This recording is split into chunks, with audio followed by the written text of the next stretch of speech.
Mate, did Penn Jillette just say he literally hopped freight trains because Bob Dylan lied about doing it? All the stuff Bob Dylan says he did, I actually did. That's the most beautifully fucked carnival prophet logic I've ever heard. It's performance art disguised as life philosophy. He's essentially saying, I became the myth to expose the myth. There's something almost religious about it. Religious? The bloke who spent half the interview banging on about, I don't know, being the 3 most important words in science? That's exactly my point. He's preaching skepticism from a pulpit built on gaffer's tape. Sadly, comes down to a lot of gaffer's tape. He literally said their magic relies on gaffer's tape while claiming moral superiority over David Blaine.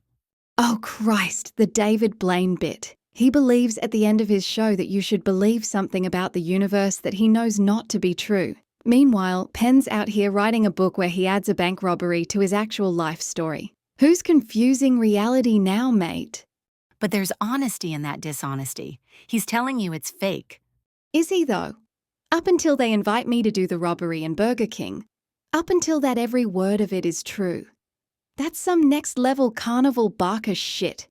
Here's your truth. Except for the murders. You're missing the beauty of it. He's the last American prophet who actually rode the rails, who actually lived in the myth. When Rob Lowe starts humble bragging about hopping trains with Christian Slater, fuck me. That was painful. I can't remember what Kenny Loggins told me over pickleball.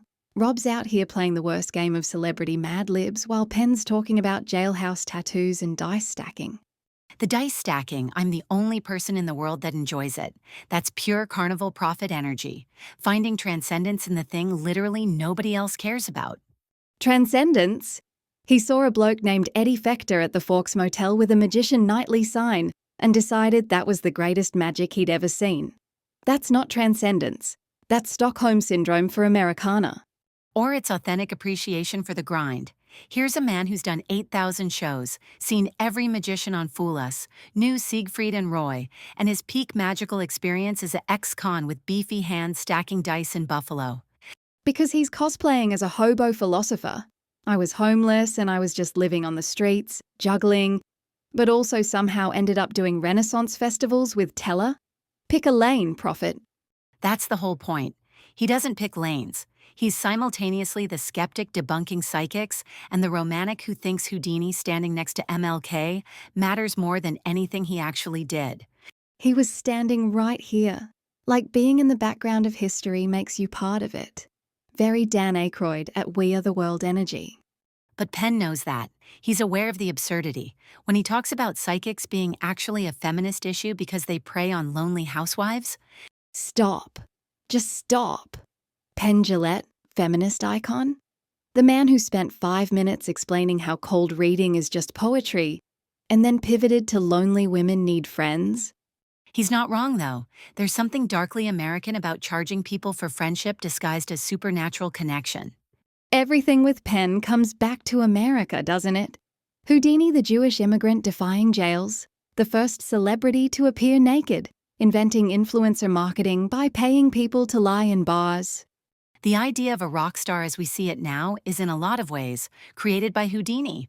He can't help but make everything about American mythology. Even his atheism is aggressively American, loud, certain, and performed from a Vegas stage. For someone who claims I don't know is the foundation of science, he seems pretty fucking sure about everything. No one should ever leave the theatre believing something that I know not to be true because of me. That's the paradox of the carnival prophet. Absolute certainty about uncertainty. He's selling doubt like it's salvation. While literally sawing women in half for money.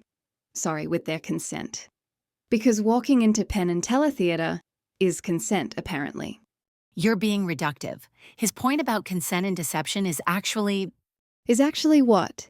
He's drawing these arbitrary moral lines. Street psychics bad, stage psychics good. Blaine believing his own mystique bad. Penn adding fictional murders to his autobiography good. Because he tells you, that's the difference. The honesty of the con versus the con of honesty. Mate, he spent 10 minutes explaining how he hated magicians for lying to children, then became one anyway. That's not principled skepticism. That's trauma with a business model. From a straight-A student to flunking everything because Kreskin lied about ESP, there's something beautifully American about having your entire worldview shattered by a mail-order magic kit. And then rebuilding it around Randy and Bob Dylan? One's a professional skeptic. The other's a professional mythmaker. Penn just split the difference and became both. That's why he's perfect. The last authentic fake, the genuine charlatan. Where else would you get someone comparing Penn and Teller's 8,000 shows to the Beatles and Stones combined? They take 3 years off to hate each other. We hate each other while working. Imagine being proud that you've perfected continuous mutual loathing as a business model. 50 years of it. That's not a partnership. That's the endurance stunt Blaine would envy. Speaking of Blaine, I love that Penn's moral stance essentially boils down to lying is fine if you're entertaining enough about it. No, it's lying is fine if everyone knows you're lying. The social contract of deception. Right, so confession makes the con holy? Very Catholic of our atheist prophet. He's not seeking absolution. He's seeking, I don't know, American authenticity.